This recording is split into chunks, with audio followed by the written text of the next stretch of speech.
എങ്ങനെയാണോ പ്രവർത്തിക്കേണ്ടത് അത് അതേപോലെ പ്രവർത്തിക്കുന്ന ഒരുപാട് കലാകാരന്മാരെയും സാഹിത്യകാരന്മാരെയും നമുക്ക് നേരിൽ കാണാൻ സാധിക്കുമെന്നുള്ളതാണ്.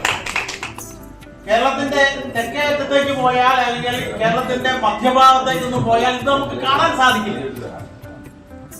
ഇത് തന്നെ നോക്കൂ, എത്ര എഫർട്ട് എടുത്തിട്ടാണ്, എത്രമാത്രം യത്നിച്ചിട്ടാണ് ഇത്തരത്തിലുള്ള ഒരു സംവിധാനം ഇവിടെ ഒരുക്കിയിരിക്കുന്നത്.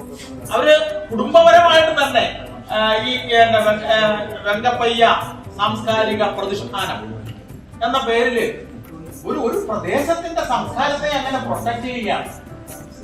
അത് ഭാരതത്തിന്റെ സംസ്കാരത്തെ സംരക്ഷിക്കുവാൻ വിധിക്കപ്പെട്ട അല്ലെങ്കിൽ ബാധ്യസ്ഥരായ നമ്മളെ സംബന്ധിച്ചിടത്തോളം ഏറെ സന്തോഷം തരുന്നതാണ്. ഇതാണ് യഥാർത്ഥത്തില് കലയുടെയും സാഹിത്യത്തിന്റെയും മേഖലയിൽ പ്രവർത്തിക്കുന്നവരെ യഥാർത്ഥത്തിൽ ചെയ്യേണ്ടത് ഈ പ്രവർത്തനമാണ്. അപ്പൊ ഇത് ഞങ്ങളെ വല്ലാതെ അത്ഭുതപ്പെടുത്തുന്നുണ്ട്. ഒരുപാട് സന്തോഷം.